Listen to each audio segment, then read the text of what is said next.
Welcome back to The Savvy Psychologist. I'm Dr. Ellen Hendriksen, and every week I'll help you meet life's challenges with evidence-based research, a sympathetic ear, and zero judgment. Were you born under a lucky star? Or maybe you're having a Friday the 13th kind of life. It turns out having good luck isn't just a matter of, well, luck. So this week, we'll examine the science of getting lucky. No, not that kind of getting lucky. So here we go. All right, you find a penny, you pick it up. What happens next? Are you the type to believe that all day long you'll have good luck? Or are you simply 1 cent richer? Some people are more naturally inclined to believe in luck than others. If you're in the camp that searches for 4-leaf clovers or sets out a 1-paw raised Maneki Neko cat in the front window of your business, research finds that your belief in good luck hangs together with 2 specific traits. First, believing in good luck goes along with being optimistic. You likely have a positive outlook on life. And second, believing in good luck goes along with what's called positive illusions, ways of seeing the world which are biased in your favor.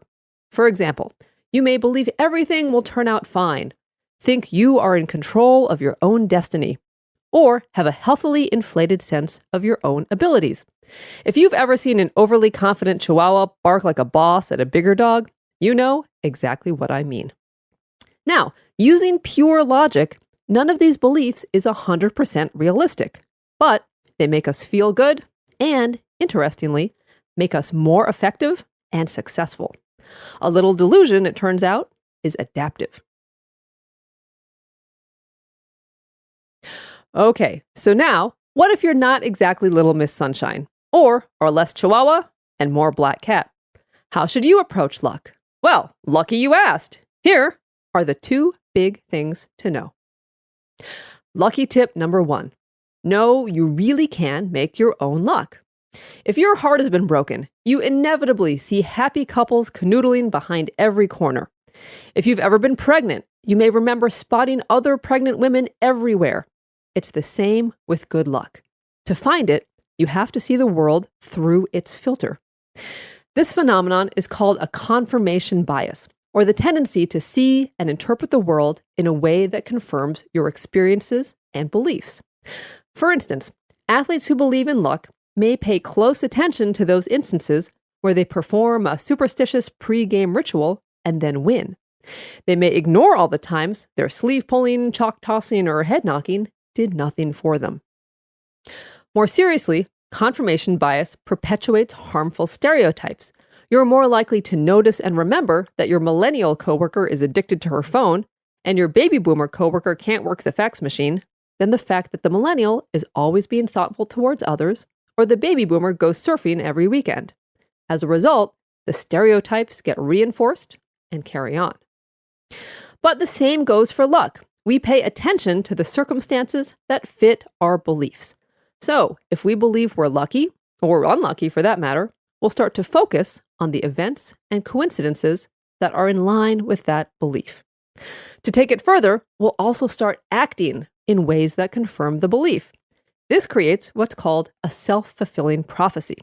For instance, you might not have risked cracking the joke in your presentation that made the entire conference room laugh if you hadn't been wearing your lucky shirt. You may not have had the guts to swing at the softball pitch as hard as you did had you not done your pre-batting ritual of tapping your toes and touching your helmet. These self-fulfilling prophecies are why lucky charms work, and I'm not talking about the magically delicious kind. If your rabbit's foot or a horseshoe-shaped locket makes you feel lucky, you'll likely act in a way that enhances your confidence or your willingness to take a risk, which in turn enhances your performance and thus underscores the idea that the lucky charm worked. This is exactly what happened in a study in the prestigious journal Psychological Science. Researchers asked participants to putt a golf ball into a hole 10 times from about 3 feet away. As they were handed their golf ball, half the group were told, "So far, this has turned out to be a lucky ball," while the other half were simply told, "This is the ball everyone has used so far." And, as luck would have it, sorry, couldn't resist, the lucky ball group performed better, sinking an average of 1.5 more putts than the group with the neutral ball. The researchers concluded that activating a belief in luck boosted the participants' confidence at mastering the task, which in turn improved their performance. Lucky tip number 2, know that luck isn't permanent. Okay, so we've just established that believing you're lucky is an essential first step to actually being lucky. But can it go too far? Yes, indeed. One example is problem gambling. One study from Chung-Ang University in South Korea, where the prevalence of gambling addiction is a whopping 7.2% compared to about 1% in the US, showed that individuals with a gambling problem have a greater tendency to believe being lucky is an internal stable factor. In other words, they believe they are lucky people, no matter the circumstances.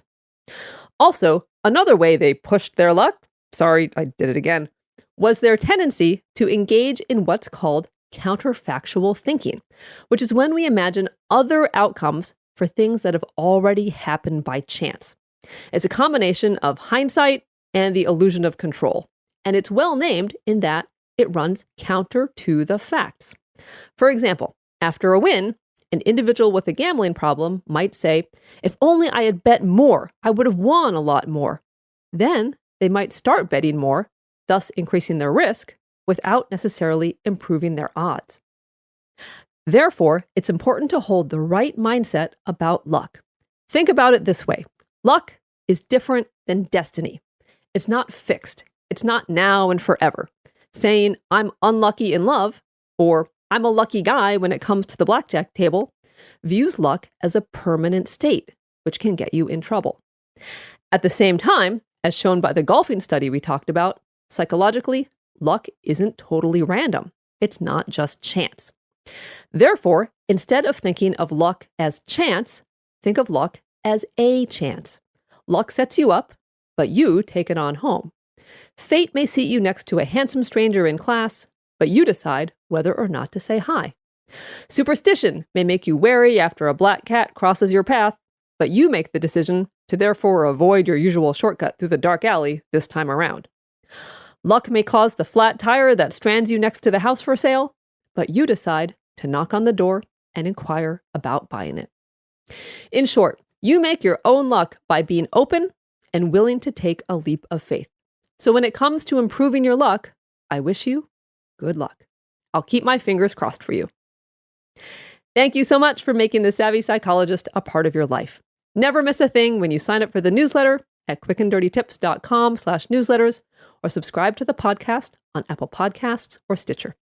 You can also listen on Spotify, follow on Twitter at QDT Savvy Psych, or like on Facebook, where there are always links to episodes no longer available on Apple Podcasts. I'm Dr. Ellen Hendriksen, and the Savvy Psychologist is strictly for informational purposes and doesn't substitute for mental health care from a licensed professional. Have a wonderful week, and I will see you all next Friday for a happier, healthier mind.